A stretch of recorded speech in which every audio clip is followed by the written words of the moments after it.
pakisuyo nga. Ngayon, iba to tanong ko, yung ginibang barangay ko.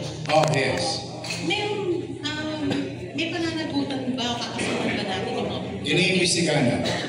But first things first, we wanted to give back the ease of pedestrian for our students in Arellano and the teachers and the community. Next will be, we are now looking at the historic site. Gusto lang ang sabi. A historic site. Plaza del Piero, na baboy din ng congressman. So, the point is, hindi ko malaman kung paano nila nagagawa to ng walang building permit.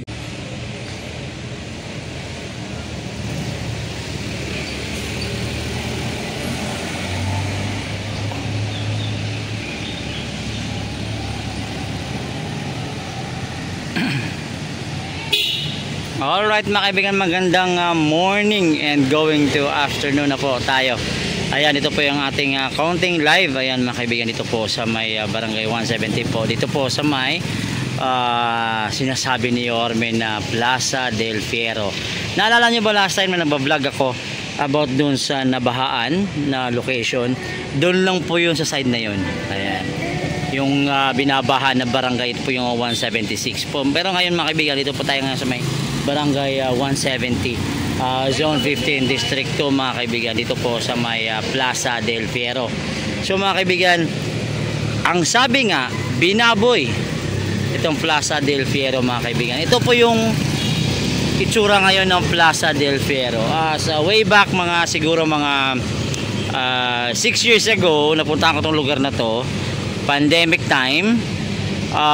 Wala pa po itong infrastruktura na nakita nyo sa taas na ginawa daw itong barangay hall. So mga kaibigan, ngayon po ito nilagyan na po ito ng building. Ayan, so ito po ang Plaza del Fiero mga kaibigan is historical daw itong lugar na ito. And then yun nga, ang nangyari ho rito ay nilagyan po ng barangay hall itong sa taas. Ginawa pong parang sabungan. Kaya nga ito daw si congressman, binaboy nga daw itong Plaza del Fiero ito mga kaibigan. So yun mga kaibigan, tingnan natin kung anong itsura nitong proyekto na to. Ate, good morning. Pwede ka matanong, ate, matagal na ba tong project na yan, yung ginawang ganyan? Di mo alam? Ba't di mo alam? Taga rito ka ba? Good morning sa'yo. Alam mo, di mo alam talaga. Yari ka ate, di mo alam eh. So ayan mga kaibigan, so yung sistema po ito mga kaibigan, napaikutan po ito ng parang ganito siya, para siyang arena. Tapos sa totoo lang, kung titingnan mo siya, malaking bagay din naman sa mga kababayan natin kasi nagkaroon sila ng silungan. Pero syempre may mga sinusunod tayong rules and regulation o batas mga kaibigan na depende po, nasa city code po yan.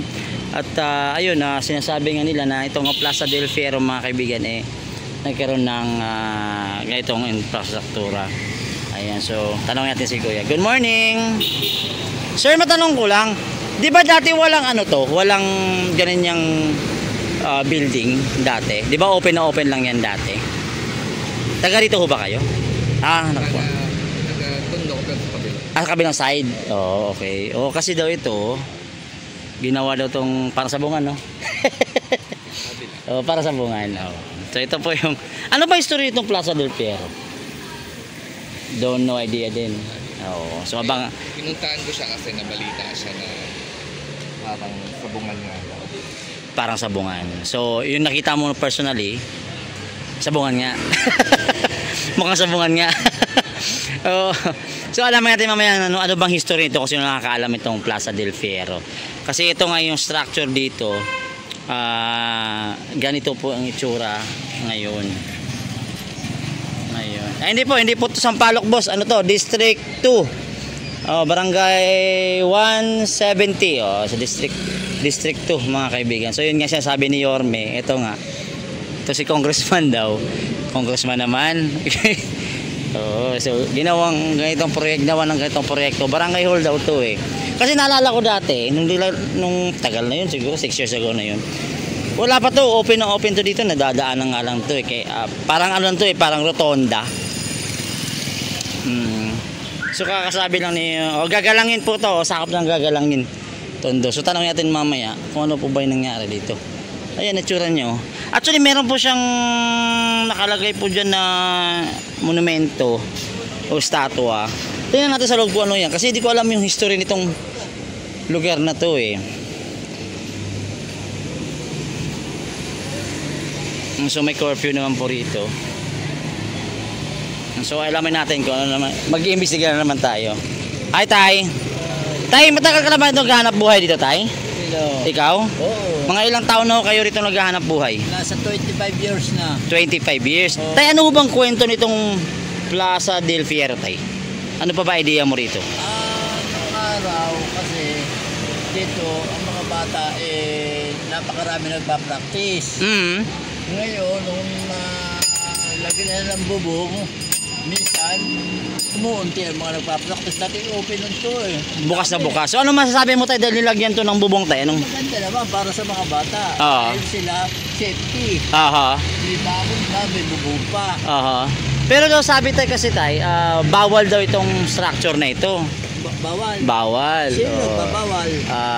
Yun ang sinasabi sa City Code. Yun ang tinatanong mo, sino nagbabawal? Actually, para sa lahat yan eh. para sa lahat. Oo. Ang itong structure daw, Tay, sabi nga naman ni Yorme din Oo. na ipapa-check daw to Ipapa- para lang kasi baka yung kasi ito eh, di ba historical to. Oo. Ito nga nakalagay ata, Tay, di ba? Vicente del Fierro. Oh, ayan oh. Nakaukit. Okay. So, yun nga, Tay, ang sabi, di ba may mga barangay hall din na nakikita mo na nakadikit sa bangketa. Oo. Pero ito kasi, Tay, historical place. Di ba pag historical place, ang pagkakaalam ko, bawal galawin. Ang alam ko dyan, wala ko masasabi dyan. Kung sinadami minuno rito, kung ano ka na lang pa siya, bahala sila. Basta kakaayos.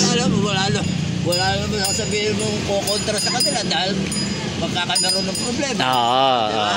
So, sa nakikita ko rin naman, Tay, okay naman siya. Okay. Malaking bagay naman siya nakakatulong sa mga kabataan. Hindi na sa kabataan ha, pati sa mga senior. Pero ang tanong, Tay, baka walang permit. Baka. Yun lang, hindi natin na-check. May permit. Kaya laging may word na baka eh. Tama. Kasi kung salitang baka, akala, marami nagkakamali. Yes.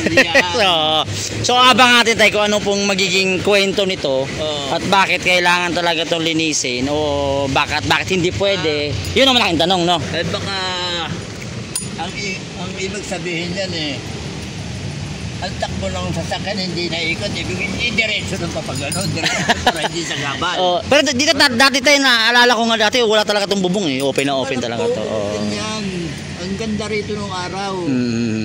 Matanda. Ito ba yung Fierro, Tay? Apelyido to, no? Apelyido. Yun ang Del Pero, hindi ko alam kung apelyido nga. Vicente El Del Pero. 1960. Wala ka pa nun. Dito? Wala pa. 26 years. Pero dito ka na pinanganak, Tay? Hindi ako dito pinanganak sa Punas ang Publicity. Okay. Yun. Noong 1960, doon pa ako nag-high school. Okay. So, Tay, thank you ha. Nagbibenta ka ng ice cream. Ayan. So, mga kaibigan, ito po, basahin natin. Pakita ko na sa inyo. Isang haligi ng tagapagtanggol ng kalayaan ng pamamahayag sa Pilipinas. Pamamahayag. So, ibig sabihin, ano to? Media. O sa ngayon? Sa ngayon. Pamamahayag. Tagapagtanggol sa Pilipinas. Pinanganak noong Disyembre 15, 1903 sa Castelao, Zambales. So, taga Zambales pala to siya, no? So, nagtapos ng AB Journalism sa Pamantasan ng Pilipinas 1924. Patnugat, Philippine Collegian Mamamahayag Tribune. Basta about sa media siya. Ayan, di ko alam. Reporter! nag-report na Pinagkakalupang National Press Club nagawad ng katangiang panglingkod sa... Ayan, picture ako na lang to. Haba eh. Oo. Ayan, may kasama ko vlog dito. Hi! Ayan mga kaibigan. So, Ako pupunta sa school, iwan ko lang kayo. sige tay, ingat ka tay. Sige, salamat. Ubusin mo na yung paninda tay. Doon sa school, mauubos. Oh, tirahin mo na yan. Tirahin mo na yan tay. Sige. Alright mga kaibigan. So ito, abangan natin kung ano ang magiging decision ng city dito kasi isa nga to sa question din ng ating lungsod. Kasama po si Yorme dahil nga hindi ko alam kung legal ba o illegal. So yun ang kailangan nating alamin mga kaibigan. So ito po yung itsura ng Plaza del Fierro sa loob. Ayan. Pero in fairness maganda yung pagkagawa ng ano pero I don't know kung ano palang problema nito, baka walang permit o ano ba, marami kasi kailangan natin hintayin din yung ilalabas ni Yorme at ng City Hall na kung ano kalang decision dito kasi pinaiimbestigahan nga ito. So ayan, batang gagalangin. Ang lapad in fairness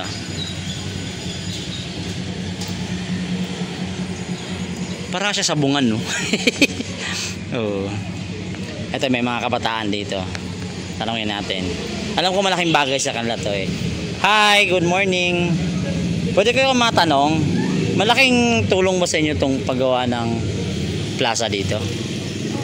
Araw-araw nandito kayo? Anong school kayo? Torres. So kailangan talaga ate nakabangs no, panalo talaga ang bangs ni ate. Baka may gusto kong batiin te. Wala. Ikaw ate. Ano? Ba't dito kayo sa ano? Dapat sa gitna kayo. Mainit sa gilid Nagpapaputi ba kayo? Nagpapaputi? Nagpapaitim ba kayo? Hindi. O ingat kayo ha. Ayan mga kaibigan. So ito po itsura. Pinapakita ko lang sa inyo kung ano pong sitwasyon dito sa Plaza del Fierro. So yun nga sabi ni tatay. Bakit nga ba tatanggalin to? O kung nakakatulong naman. Oo naman. Wala namang problema sa nakakatulong. Pero sa opinion ko, tingin ko may problema. Bakit? Ba't kailangan tong mapansin o nakita ni Yorme na o paimbestigahan ng lungsod ng Manila kung bakit naitay itong building na to. Ayan, so yun lang naman mga kaibigan. Nandyan ka sa rotonda. Nandito ako pare, punta mo ako rito, chill tayo konti. Oo. Ayan, so maraming mga estudyante dito. Ayun, makita nyo, ayun yung aso nga, chill din dito. So abangan lang natin kung ano yung magiging balita nito very soon. Pero isa to sa mga kini-question na proyekto at ina yung may barangay hall sa gitna mismo nitong Plaza del Fierro. So ngayon mga kaibigan, this is Channel Reds. Magandang morning po sa inyong lahat at ingat po tayo. God bless po.